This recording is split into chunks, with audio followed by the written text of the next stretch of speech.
আনার পরে তারা হয়েছি মানে চিকিৎসা করলে সাজাইব নি হয়েছে সাজ দিব 600 টাকা করিয়া চাইছে হয়েছে 1200 টাকা দেওয়ার লাগিয়া তা আমি 200 টাকা কম দিছিলাম তারা মানছে না মনটা ছোট করিয়া বাড়তে বেরিয়ে গেছে তারা সরকারি নেই।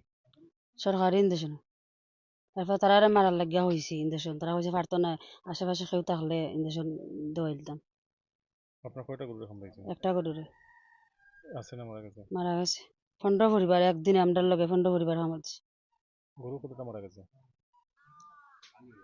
মরছে তো বহুত মানুষের তারা তো দেখলে এই জিনিসটি দেখার পরে তারা এটাতে একটা একটা করে ভ্যাকসিন করছে। একটা একটা করার পরে তারা আমরা কইলো যে ওই ভ্যাকসিনটা আপনারা রাখে দেন, এটা ফ্রিজে রাখবেন, রাইখা ডেটটি লিখে দিল। তো ডেটগুলা আসলো 15 তারিখ, 26 তারিখ আর 9 তারিখ। তো আমরা এই ডেটে ভ্যাকসিনগুলো করছি, কিন্তু 9 তারিখের ভ্যাকসিনটা আমার করার আগেই আমার একটা গরু মারা গেছে। যেদিন ঘটনাটা ঘটছে পরের দিন সকালে শুনলাম মুখে মুখে আমরা পাড়াতে অনেক ফ্যামিলির বাড়িতে কুকুরটা আক্রমণ করছে, যদিও কোনো মানুষের আক্রমণ করছে না, কিন্তু ইদানিং দেখতেছি যে প্রায় বাড়িতেই গরুগুলা মারা যাইতেছে। প্লাস বর্তমানে আমার যে আরো তিনটা গরু আছে, তিনটা গরুর মধ্যে একটা একদম এফেক্টেড তখন মারা গেছে, এই মাত্র মারা গেছে। ওষুধ তো এক্সট্রা কোনো ওষুধ দিছে না, ঔষধ যে ভ্যাকসিনের যে ইয়েটা দিছে 5টা ডোজ, ওই ডোজটাই তারা ফ্রিতেই দিছে। কিন্তু তারা আইয়া যে ইয়েটি করছে, করার পরে যেমন তারা একটা চার্জ দেওয়া লাগছে আর কি।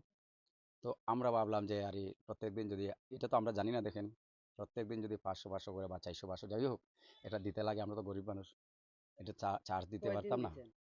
তারা একটাই দিছে, দিয়া আমরার কাছে এই স্যাম্পলটা দিয়ে গেছে গাড়ি, মানে ইনজেকশন যেটি কর্ম এটি আমার কাছে দিয়ে গেছে, টাকা 500 টাকা করে দেয়। একটা ফ্যামিলিতে 2টা গরুরে ভ্যাকসিন করার পরে তারা 1200 টাকা চার্জ করছে। তারা কি সরকারি না বেসরকারি? সরকারি। তারা হইলো তিলতই নোয়াগাঁও প্রাথমিক পশু চিকিৎসালয় যেটা। এখন তো বর্তমানে পরিস্থিতি, অনেকে তো গরু বিক্রি করে দিছে, অনেকটা গরু, প্রায় 18টা গরু আমার মোটামুটি একটা জানা মতো, শোনা শোনা কথায় ইয়ে কথায় হিসাব মতো প্রায় 18টা গরু মারা গেছে, এবং আরো গরু এফেক্টেড আছে, আরো গরু আছে এখন ওই ওর খামর যে দিছে। আজকে আমরা ডিসি স্যার আইসলাম, তো ওই গরুগুলার ছবি সহ একটা দরখাস্ত করার লাগে কইছেন। তো দরখাস্ত করার পরে তারা আমরা একটা সাহায্য আশ্বাস দিয়ে গেছে। এই গরু দিয়েই আমরা অনেক কিছু আয় উন্নতি করতাম। যেমন এই গরুর অনেক সময় দুধ টুধ নিজেরা যখন এখন তো কিনে আনতে লাগবো, গরুর গোবরও অনেক সময় আমরা বিক্রি করতাম, বা আমরা এই গরুর গোবরটা ইউজ করে আমরা সবজি টবজি করতাম। এটা তো ফানিছড়া আর রাজনগর কলোনির যে এটা 4 নং ওয়ার্ড, ওই ওয়ার্ডে দুইটা ওয়ার্ডেই বিশেষ করে এফেক্টেড। কামড়াইতে পারে তো মনে করেন আমার একটা ধারণা 30-এর উপরে হইব, এর মধ্যে তো অনেকগুলা বিক্রি হয়ে গেছে।